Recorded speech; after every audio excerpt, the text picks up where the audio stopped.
Okay, now it's my pleasure to welcome Dr. Sonny Ramaswamy, our first keynote speaker.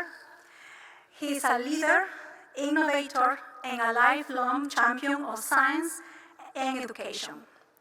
Sonny recently wrapped up nearly 7 years as president of the Northwest Commission of Colleges and Universities, and the accrediting body of colleges and universities across the United States.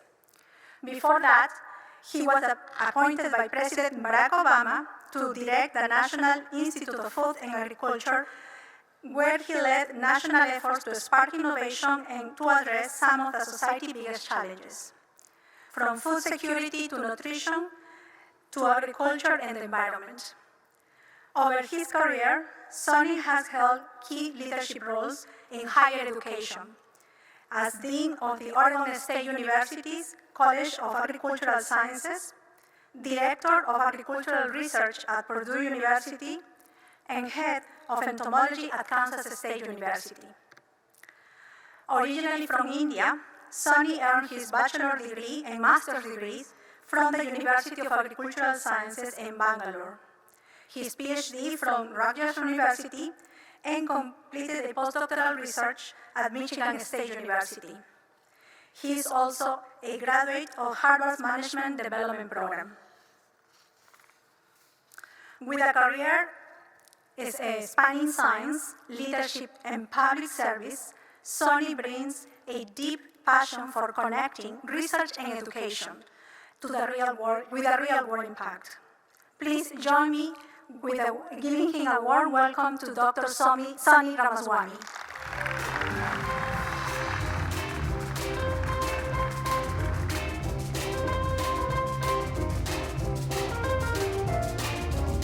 I thought it was going to go on and on and on. Lina Bernaola, thank you very much. Thank you for that very kind introduction, long introduction. And boy, we're getting a lot of feedback here. Do it need to be turned down a little bit, or should I speak a little softer? Just keep going? Okay, just keep going. All right. But I'm getting a lot of feedback. It's kind of weird. In any case, so wonderful to be here. And, I got to tell you this. I'm one of the old-timers. And my good buddy, Kobe Shaw, who's sitting right there, he said to me, all right, I can't let the older generation down. I better do a good job with this particular plenary speech. So the pressure is on me now to make sure that I'm not going to let Kobe and John Harati and Michael Perella and some of the others that are here as well that are of our vintage. So again, wonderful to be here. I do want to convey my sincere thanks to Rosina Romano for all of the help that she provided me to make sure that I'm going to show up here today. And also, I want to thank, a particular thank you to Erin Cadwallader, who is, many of you have interacted with her. She has been a phenomenal addition to this organization. And last but not least is my good friend Chris Stelzik as well, our executive director, and he's been providing fantastic leadership here for the last several years. So, again, thank you very much for having me here. And as I thought about what I'm going to talk about here, particularly my passion over the last several years, I think maybe for about 20 years or so, I've really gotten into this whole idea about being able to tell the story of science, particularly insect science. So I wanted to pick up on this theme of science in action, particularly insect science in action. And so how do you go about doing that? How do you go about advocating to science? Not just us talking to each other within this echo chamber. Literally, I'm getting the echo, by the way, within this echo chamber. But really, to be out and about. At your synagogues, at your mosques, at your temples, if you're the religious kind. Or at your local schools. At your homeowners associations. And other places as well. We got to be, every opportunity we get, we got to be advocating for science and for what it brings to our well-being, our societal well-being itself.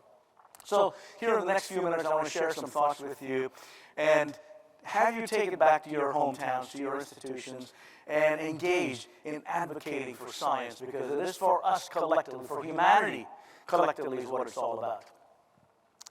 But I want to frame this in the context of where we are today in 2025. And that context is a pretty interesting context. One of which is the societal challenges that we face. And these societal challenges, everything from climate change to environmental degradation, to changing incomes and diets, to conflicts and migration, to, we're doing all of this, by the way, with our hands tied behind our backs, because there is an anti-science, anti-intellectual environment that we have to deal with as well. And this is being, by the way, this anti-science environment that we've got, we invented it here in America, and we've now exported it to the rest of the world, by the way. Those of you that travel overseas, you see this there as well. And this comes from the highest levels of our government in our society. That's what's happening. So how do you, as scientists, as entomologists, as insect scientists, deal with trying to tell the story? How do we make sure that our signal gets above the noise that's there? That's the key part of this context that we've got. A second context that we've got are the Sustainable Development Goals that the United Nations articulated here a few years back. There are 17 of those goals, by the way. And some of you have been involved in addressing these goals. I know this personally. And it turns out the Secretary General of the United Nations, Antonio Guterres, stated in a speech that he gave last year that he gives the United Nations, his organization, an F grade. Because we'd made some progress over the last few years, and now we've gone back quite a ways. Take hunger, for example. We had made significant progress in addressing nutritional security globally. And the pandemic, along with the conflicts and the geopolitical events that we've got, particularly the leadership to destroy international development that we have provided as a nation, is contributing to some pretty significant challenges. America has just pulled out of our involvement in development internationally. I wouldn't be standing here were it not for the fact, personally, that American taxpayer dollars were invested in India to build land-grant colleges with the help of American land-grant universities. I was fed because of American knowledge and technical know-how that was provided to us. So I stand before you as an example of the type of impact that this can have as well. And along with that are the entomological challenges. And you heard Chris Chelsea refer to this here, that about 11 years ago in this town, the idea for articulating these entomological challenges was developed and envisioned.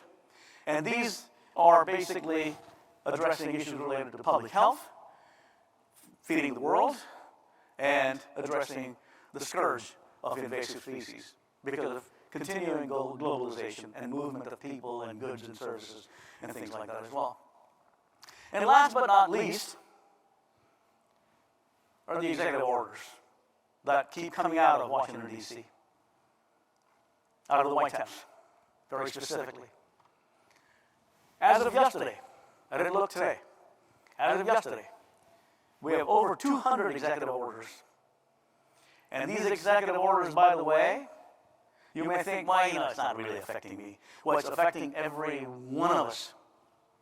If you look under the health area, the technology area, education, and other. Some of you that have received funding, for example, for your research, that's been affected by that. Okay? I've been over the last, you heard in the introduction that I recently retired from my position as president of the Northwest Commission. I'm helping federal scientists and others find jobs in Europe, in Canada, in the UK, in Australia, in China, in India, in South America, and other places as well. I spent a lot of time doing that because of my contacts and connections and all that. I'm also helping university scientists, trying to find alternative sources of funding as well. That's the context that we've got. So how do you do your science? How do you advocate for this science in this context that we've got? It all starts, by the way, by thinking of these issues related to what I refer to as the who, the what, the why, the where, the when, and the how. Be sure to go ahead and identify your audience. Be sure to identify the problem you're trying to advocate for, to communicate about.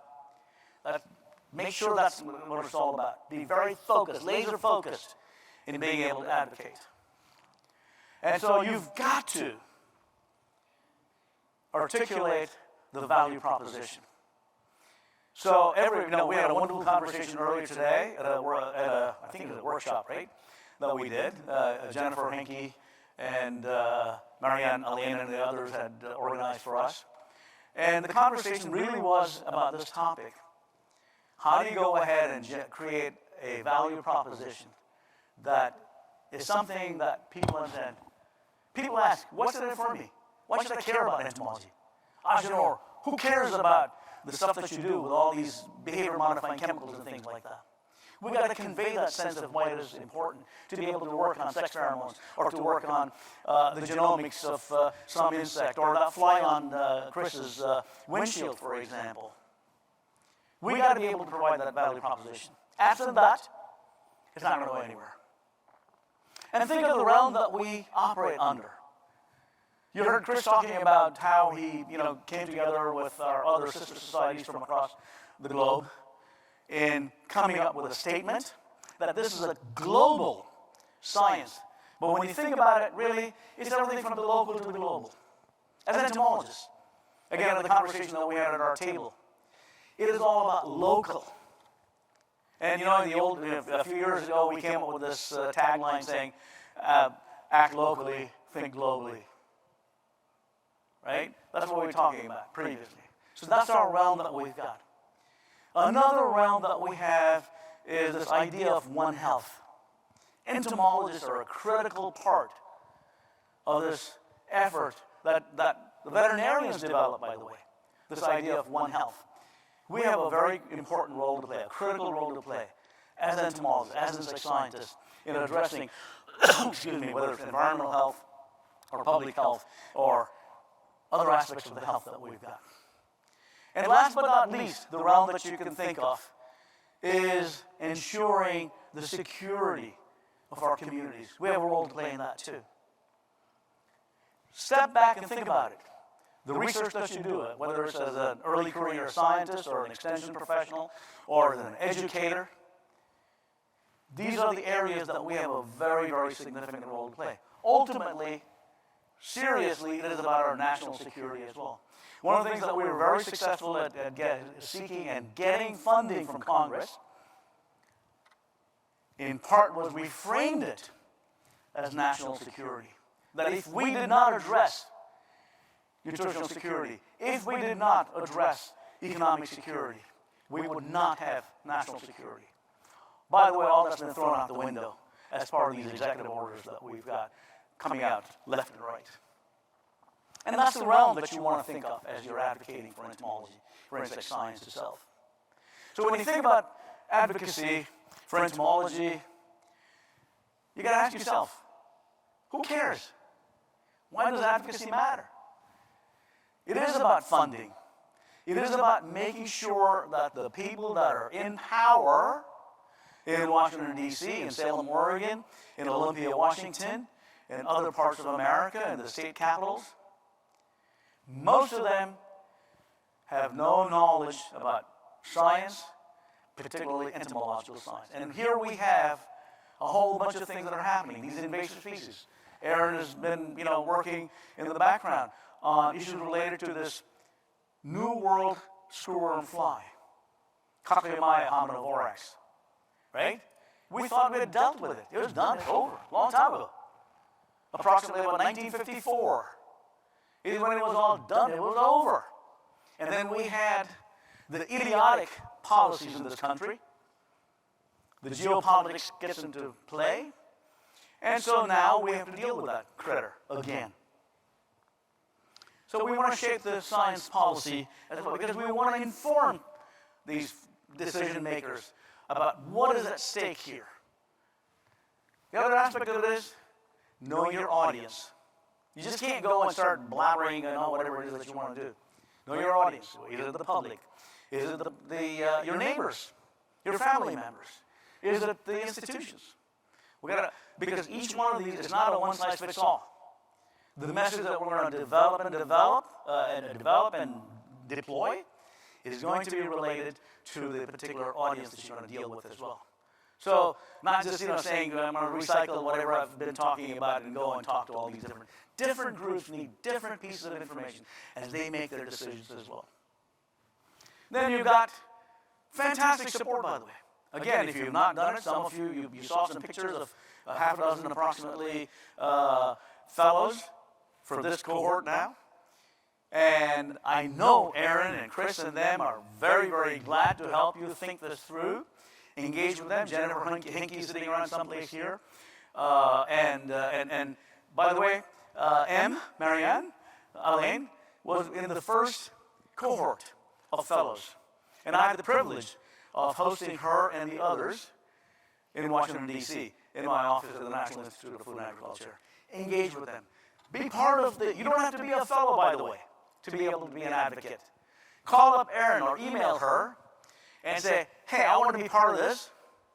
I want to be part of the Hill Days and Legislative Days. And it's not just about Washington, D.C., by the way. It is about our backyard communities. It's about our churches. It's about our synagogues. It's about our schools. I'll be standing in the men's room at the airport.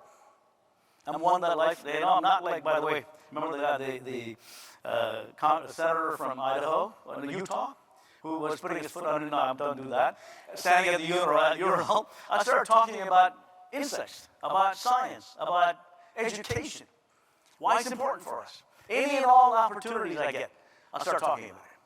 When Tom Vilsack, interviewed me to be appointed by President Obama, Secretary Vilsack, he asked me, what am I going to do? I said, I'm going to preach the gospel of science. He loved it. And he said, good for you. Go forth and do it. Preach. So, and then you also want to, none of us is born being an advocate, right? We got to learn. We got to develop these skills as well. And again, I tell you, there's all manner of support available to you. If you're working at a university, you may have some campus-led efforts. If you're working in the corporate sector or the private sector or the non-governmental sector, you may have some opportunities to learn and develop some skills as well. And the Science Policy Follows program is an excellent program. And down there where the closed captioning is coming through, the last bullet down there, it says, practice the art of storytelling. These are complex issues. You can't just go ahead and tweet yourself, whatever, in 144 characters or whatever it is. You can't do it. About climate change, about hunger, about obesity, about environmental degradation. We got to be able to tell the story. Those of you that work in the extension world, I tip my hat to you. Thank you very much for what you do, because you are able to tell the story. And if you're not in the extension world, go and follow them, shadow them, see how they do what they do. How do they develop and deploy that story? That's something that you want to get involved in as well. And there are all manner of tools available to you, by the way. Again, you're not inventing this. There's others on your campuses, there are others in your organizations that can help you.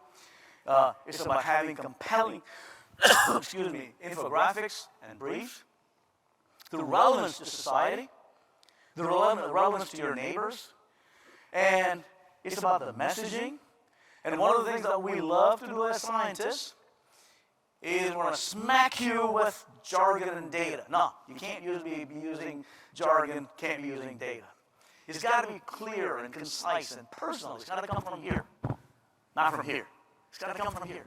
It's got to generate this gut reaction in the people that are receiving it as well. Also, write editorials, public opinion pieces.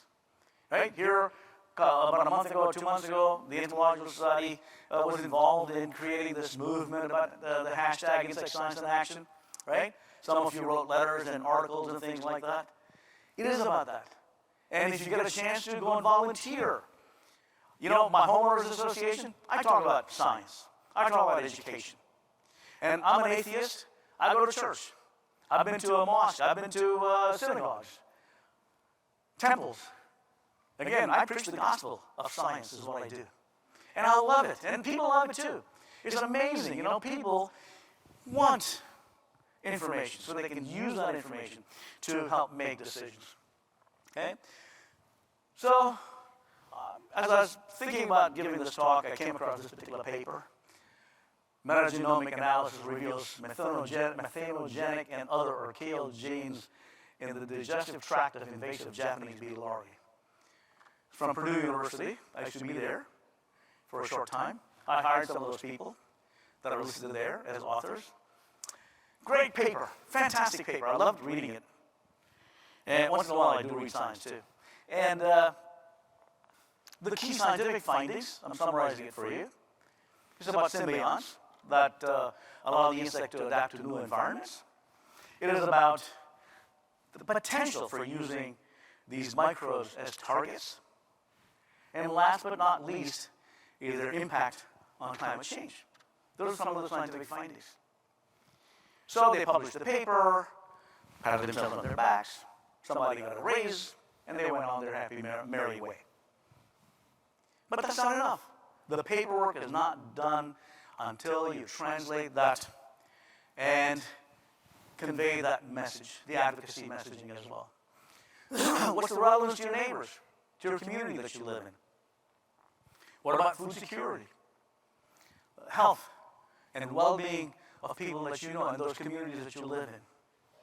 What about the impact on climate change, on environmental security? There's a way to take the work that you've done and translate that. Don't use jargon, don't use data and things like that. Use things that your grandma can understand. Oh, by the way, if you develop the skill to be able to do this in advocacy, you're going to be one heck of a fantastic grant writer as well. Because grant writing skill requires that ability to tell the story, by the way. That's really important as well. So it turns out, and some of you have heard me say this many times before, the beautiful work that's done by scientists, particularly insect scientists, particularly entomologists, is shrouded behind a veil of secrecy. Because we only stand around here in these rooms like this, and talk to each other in this echo chamber, and it is literally, we're preaching to the choir. We need to be out and about in the congregation. Oh, forget the congregation. We need to be out and about in the communities that we're part of. And beyond, not just the communities we're part of. And so what we got to do is to make sure, in terms of advocacy, is to make sure that that shroud is lifted. It's about science. It's the science, stupid. That's what it's all about. Use that science to be able to tell the story. And use any and all means to be able to spread it, disseminate it. Right? One of the guys that does a great job of that is this young man sitting right here in front of me, this Agenor, who does that very nicely, by the way. He's on message constantly. I love it. Right? And so you want to tell the story. It's not bragging, by the way. It is being able to go ahead and share in the excitement of things that are going on, the discoveries that you've made, the innovations that you've come up with, the solutions that you've come up with as well. And so effective advocacy then, as I wrap up, make sure that your messaging is personalized. It's got to be from me. It's almost like I'm speaking to Lena. That's what it needs to be. Very personal. And using plain language. It's about sharing in the excitement of science and the possibilities of addressing problems people face. It's about the value proposition of the work that's being done. And at the end of it all, it's got to inspire. It's got to inspire. It's got to go hit them in their gut, in their heart, and say, wow, this is pretty dang cool stuff. I want to support it. That's what you want to do. So, you know, some of you know this guy here, Dr. Seuss, one of my favorite authors, a great American philosopher, by the way. He was a phenomenal advocate for science, for the environment. I made it a point to read the Lorax one more time about a week ago. If you've not read the Lorax, Get a copy of it. It's available online for free, by the way. You can read it. And this one, All the Places You Will Go, is something that has inspired me over the years, many years. I give that book as a gift to students that graduate. I give that book as a gift to people that have gotten their first position as well. Back in January, I did the commencement address at the medical school. I used that as the metaphor as I gave that speech to the medical doctors that were graduating. Right? It says it all. You have brains in your head. You have feet in your shoes. You can steer yourself any direction you choose. You're on your own. And you know what you know? And you are the guy or gal who will decide where to go. So, I leave you with this very last thing. Go and advocate. Thank you very much.